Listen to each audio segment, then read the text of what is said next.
we're being joined from the Netherlands by Dr. Sunny Ofehe, who is Executive Assistant to the Delta State Governor on External Relations and Diaspora Affairs. Dr. Ofehe, it's good to have you join us this morning on the program. Thank you so much for being with us. May I ask you, I know that you're not directly working with the Ministry of Foreign Affairs or any of our diplomatic missions, but you are in the diaspora representing a state government, so to speak.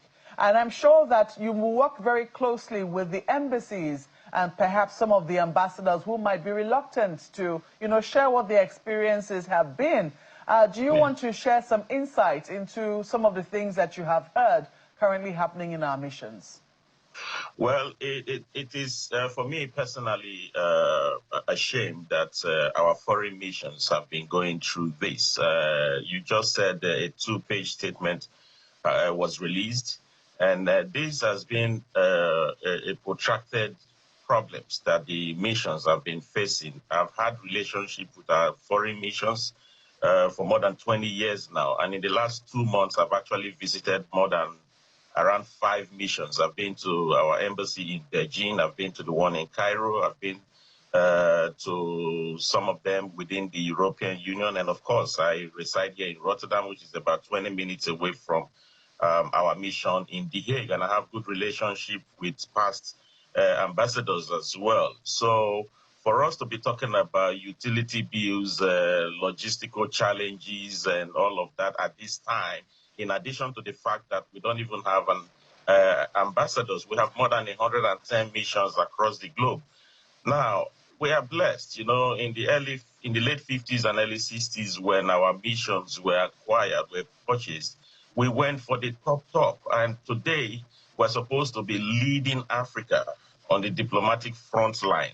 So, and what you just mentioned now is the true reality of the situation. Some of our embassy staffs, diplomats for that matter, some of them, their children have had to be taken out of school because they couldn't pay the school fees. Some missions have been threatened with power outages because they couldn't pay bills. If you go to some of the missions today, everybody does everything practically themselves.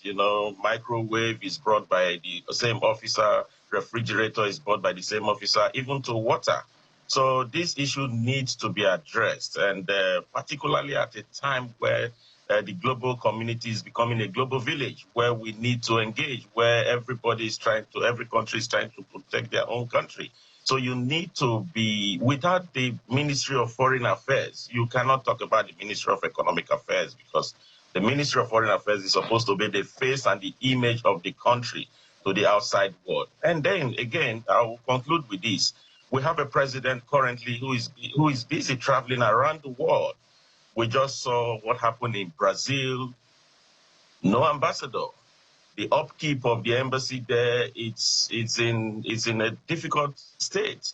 So I'm happy that this issue is coming out, and then you in the media, you are giving attention to it, because it has been something that most of our diplomats have been suffering now for a long time. Well, you did say 2 decades. I mean, that this has been on for over 2 decades. But it does appear that there is a more acute situation, which has been caused by a shortfall in budgetary allocations and, of course, the devaluation of the naira. I'm going to read another portion of the statement released by the Ministry of Foreign Affairs.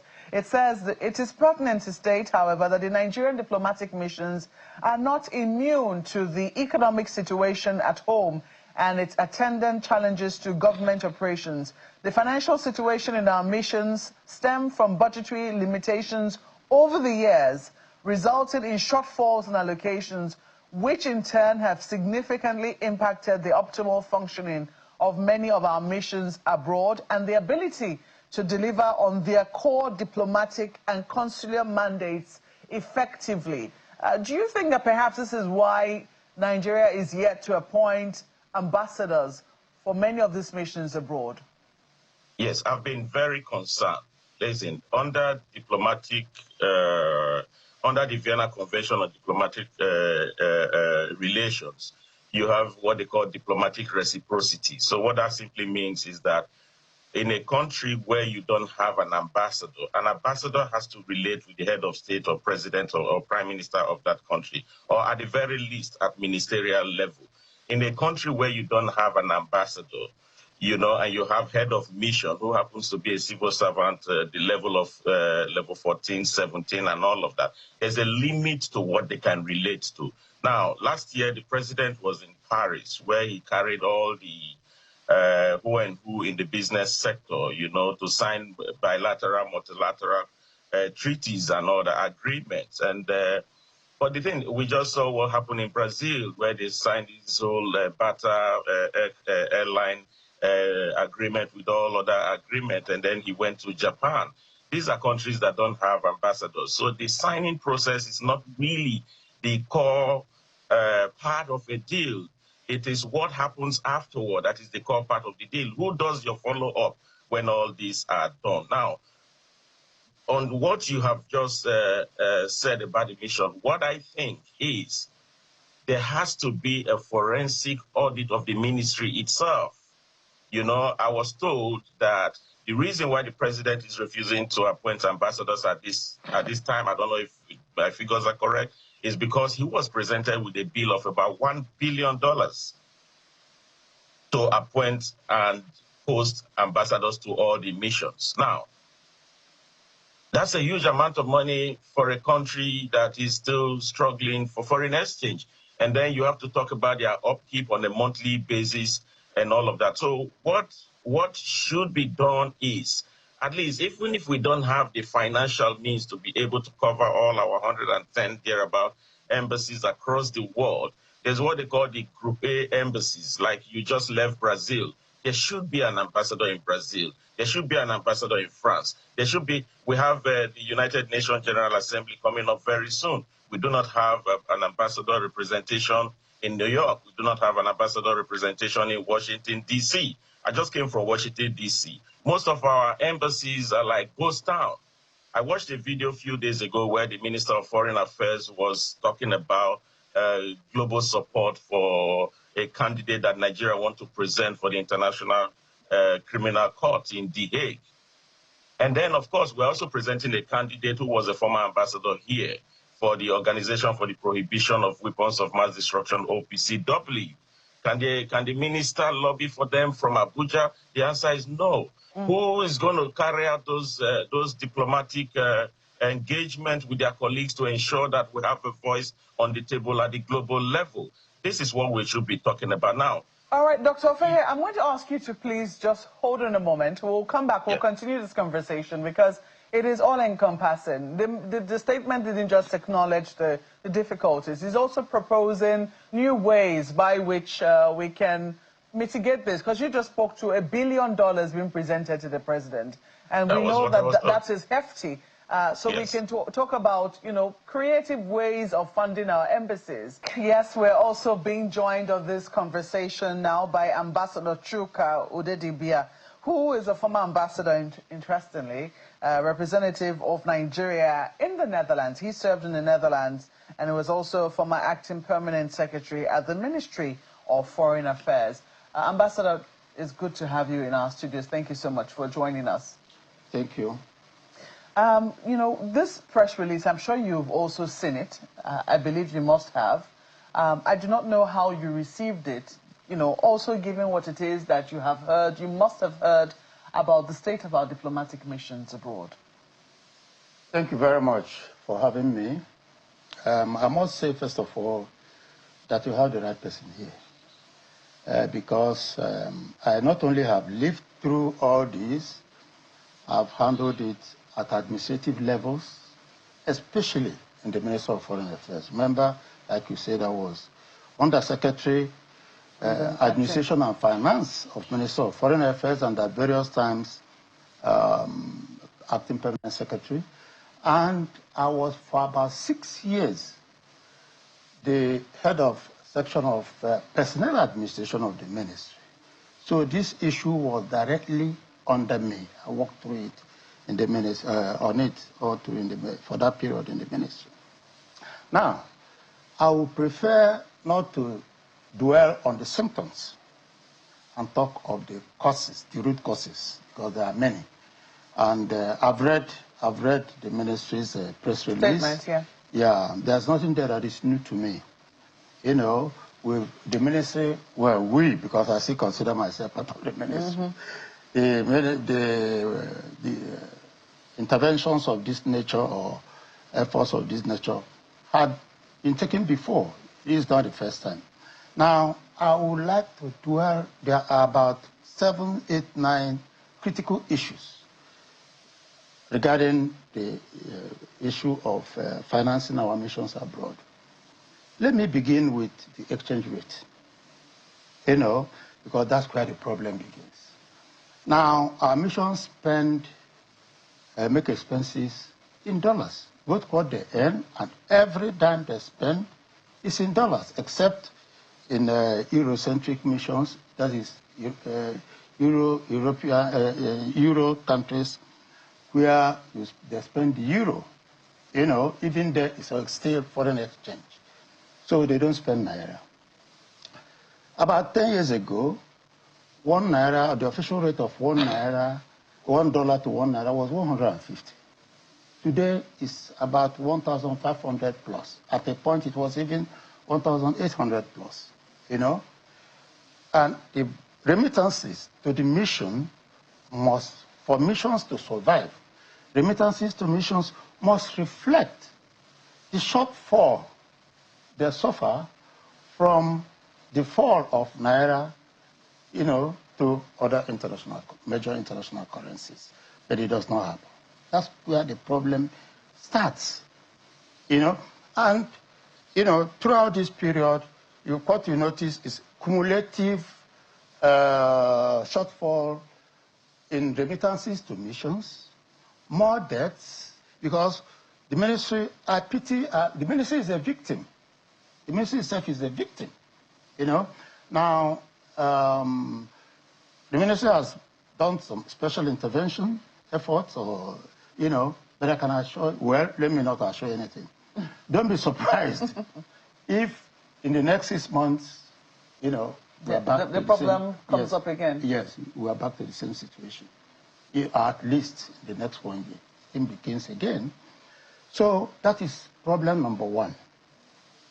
Now, problem number 2 is property. Because most of the money expenditure that missions make abroad on rent, you know, and these rental properties, because the mission rent for the chancery, that is the building where either the embassy or the consulate or the permanent mission is located, you know, and the residencies of the officers. And there could be, it's not the kind of rent we pay here. It could be expensive. It's a lot of money. You know, even if you give a mission, what do you call it? Okay, let me even say this at this stage. Now, the budget of the Ministry of Foreign Affairs this year, I'm speaking, well, in Naira, 353 billion, you know, for 2025, which in Naira, based on the current exchange rate, amounts to about $221, between 221 and 230 million US dollars for the Ministry of Foreign Affairs, which includes Nigerian missions abroad. Now, I'll still come back to this. But why I mentioned it at this stage is that even if we have 109 missions abroad, even if you allocate just for one mission alone, let's say the one in London, our mission in London, High Commission in London, 6 million, which is so small for our High Commission in London, or even 10 million, it will finish. If the mission is paying rent, we are not paying rent in UK. For the chancery, you know, I don't know about the officers, and that's the mission where we have the highest number of home-based staff. That's officers posted from headquarters for Nigeria to the missions. Okay. So now I was talking about property. You know, we do have property. By property, I mean where the mission owns the chancery, or owns the chancery and some of the quarters, or all of the quarters where officers live. In such missions, the expenditure is not much because the bulk of the problem is already solved. You know, the rest of the problems, you know, rest on maintenance, paying officers, you know, other expenditures.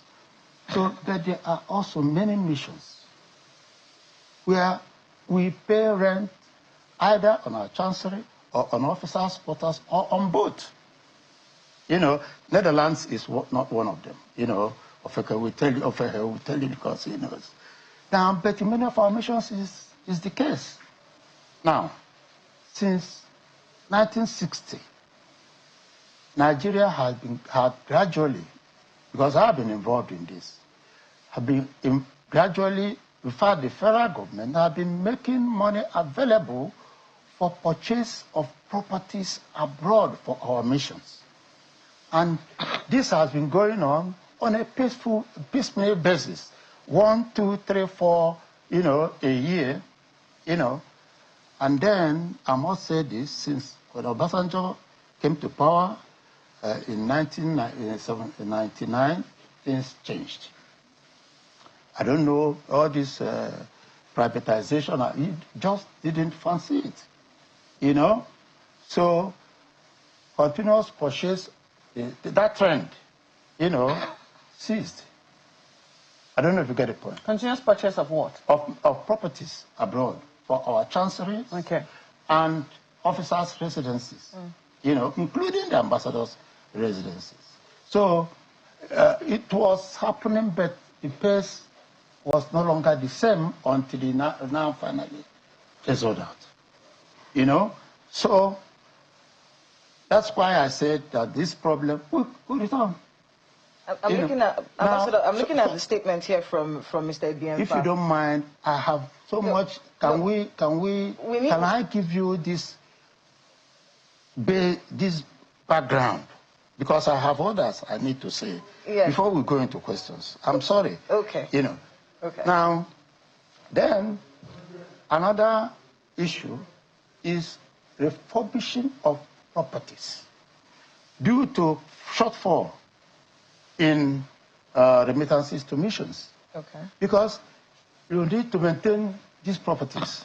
And some of these properties, you know, which of course are located in countries that operate strict laws about environment.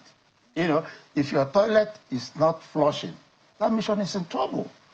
I don't know if you get the point. Because as far as they are concerned, the ooze or whatever comes will affect the environment. It just ordinary flushing of the is not working. So, and then, if you go, I'm happy of make some of these statements. You know, some of these missions you'll be shocked how dilapidated some of our missions are.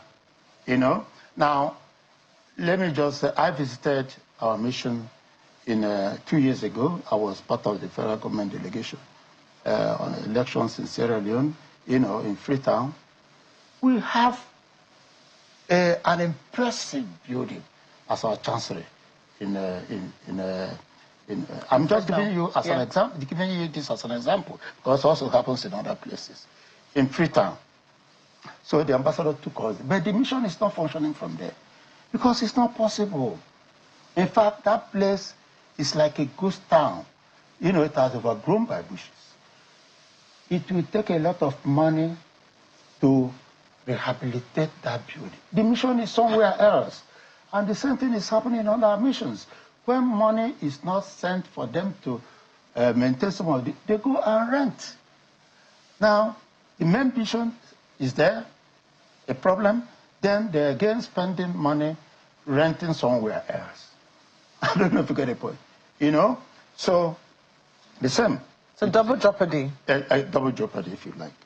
Then there is also the issue of, if you like, posting accountants to budgeting.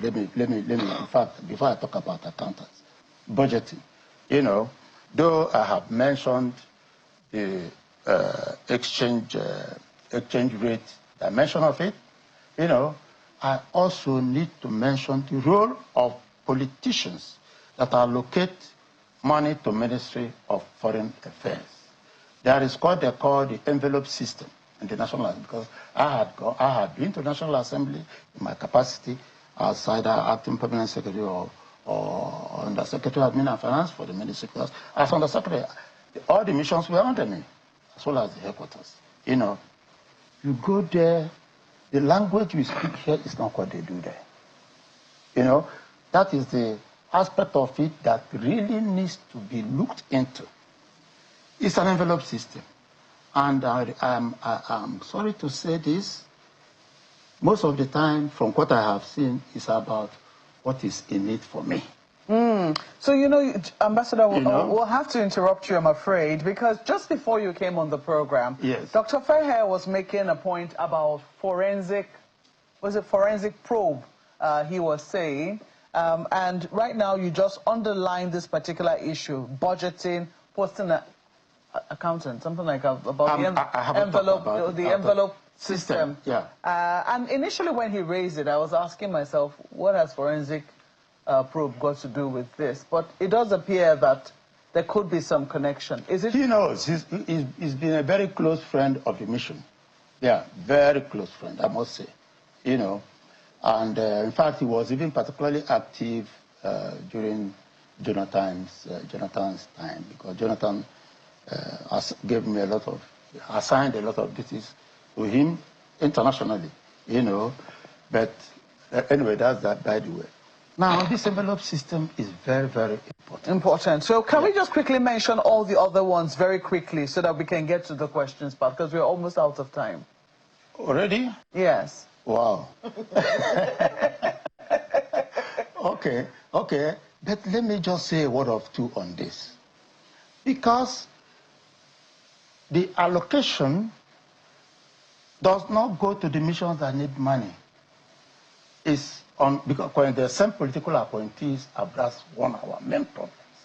Abroad, some of these political appointees are politicians, of course, you know, friends of the president, one-on-one, they're in the same party, and so on, you know, and they have their colleagues in politics in the same party at the National Assembly, you know, and they post them mostly to the big missions, the current missions where we already have properties about the money goes there. The missions in need don't get some of this money.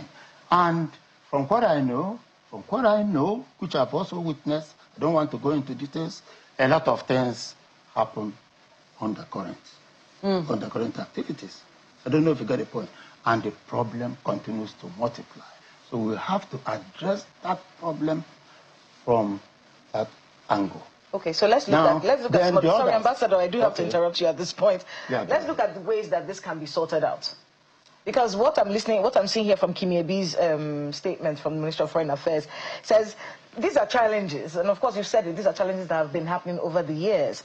It says they are reaffirming the commitment to robust and dynamic international diplomacy, and they're saying that they're going to make a concerted effort to sort this out. In your view, what should they be doing right now to ensure that this is sorted out and that it doesn't come back in the next 6 months and we'll be talking about the same thing again? Well, it again boils down to what I said earlier, you know, that we have to deal with the root causes. I wanted to talk about accountants. You know, during the Shagare's era, an understanding was reached between the federal government and the ministry for accountants, for ministry to have its own accountants from the Office of Accountant General of the Federation, because accountants were, at that time, in the pool, you know. But the accountants will join the service as accountants from the office and posted to Ministry of Foreign Affairs. They will spend their career in the ministry. Because it's good I mentioned some of these leakages, but these are where the problems lie. So the ministry started practicing it from the early 80s. I was there, you know, under Shagari. That was the time I joined the Foreign Service, you know, soon after Shagari came to power in 1979.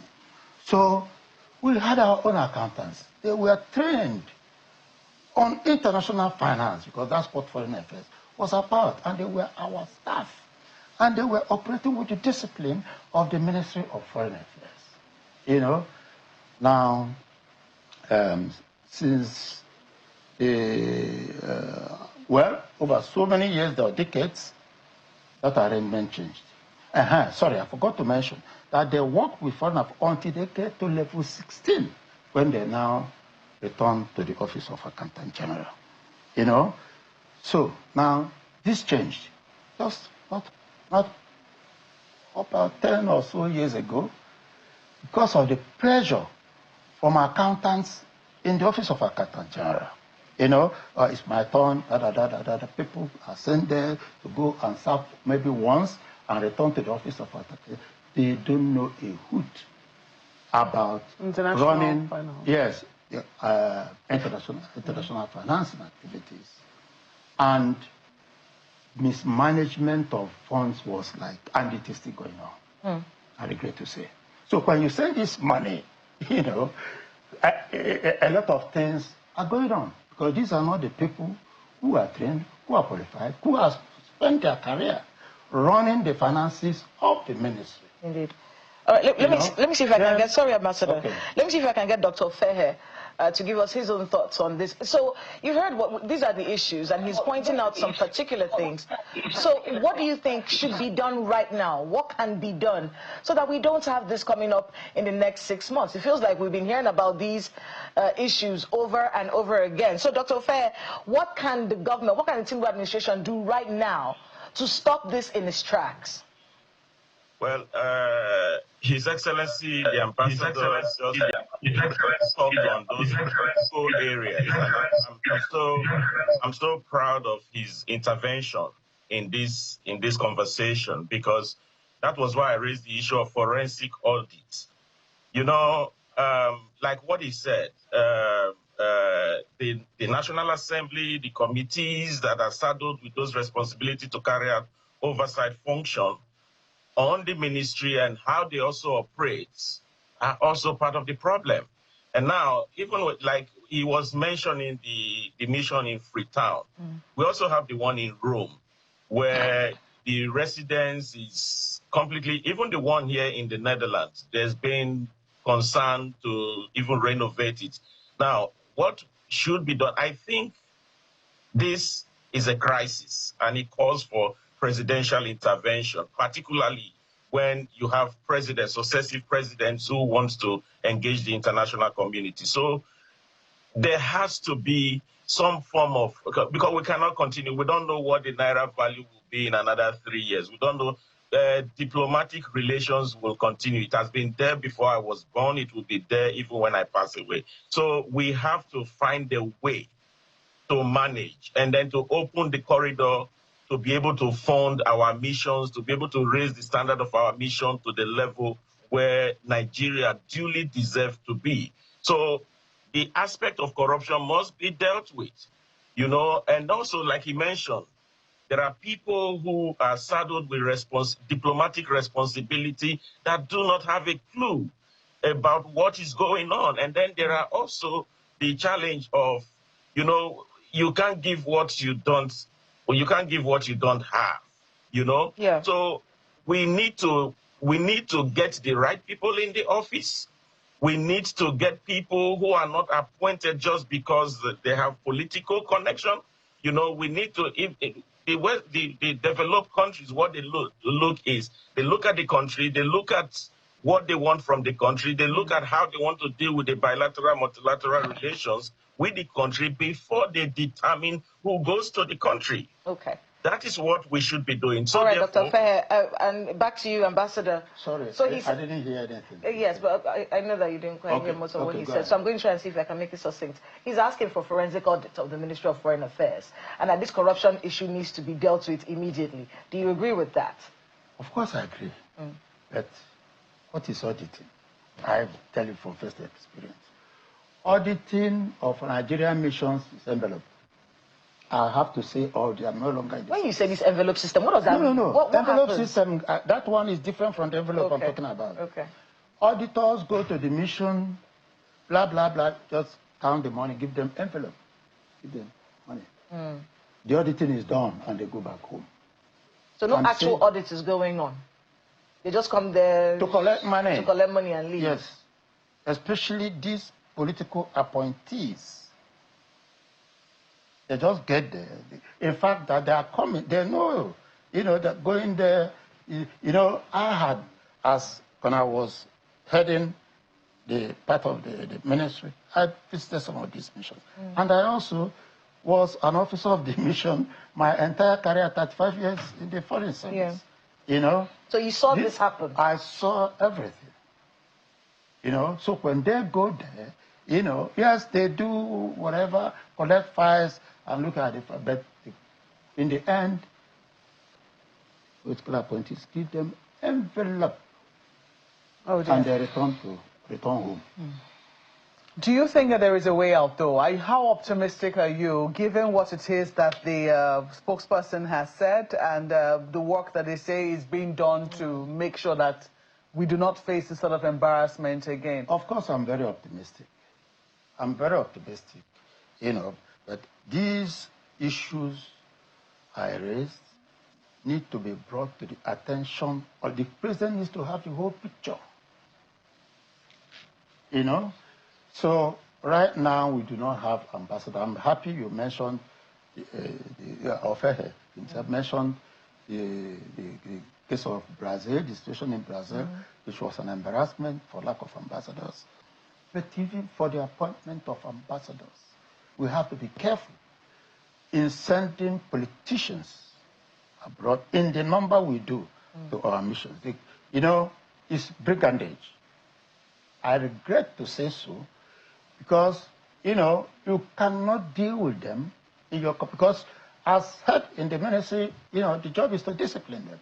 But you are trying to discipline people who are on first-name basis with the president. Even the foreign minister cannot. I don't know if you get the point I'm making. So we have to be careful the number of political appointees we send abroad. Right now, due to non-appointment of ambassadors, our colleagues, officers we brought up in the ministry, are about to retire. Some of them are about to retire without ever being appointed ambassadors. And these are the officers that actually go to post to missions to work. Because when you work in the Ministry of Foreign Affairs, it is not only your career, it's your life. You protect it, just as I'm talking now, because anything that goes wrong in the ministry, I feel it. Because that's where I spent my youthful life. They also do the same. When they go on posting as ambassadors, they devote themselves, frankly, to represent the federal government. Not the politicians that will go there, after all, it's just 4 years and just rake the whole place and go away. An officer, diplomat, career diplomat, has been going on posting for 35 years. He wants to leave a legacy. So we have to submit some of these concerns to the president. We start afresh. We start buying missions abroad. We start allocating money to missions. We start reflecting exchange rate, and the budgetary allocation. That is the only way out. Well, Dr. Fehe, I was going to ask you for your last 30 seconds, but we're totally out of time. I'm hoping that this conversation will come up again, because I do not want to believe that this is the last word from the Ministry of Foreign Affairs on this particular issue. We certainly should be getting updates from them. But we have to thank you both, gentlemen, for coming on the program today. Ambassador Chuka Udedibia, who is the former ambassador of representatives of Nigeria to the Netherlands, and also former acting permanent secretary at the Ministry of Foreign Affairs. Thank you so much for joining this conversation. As well as Dr. Sani Ofehe, who is executive assistant to the Delta State Governor on External Relations and Diaspora Affairs, who joined us virtually from the Netherlands. Thank you so much for joining us as well.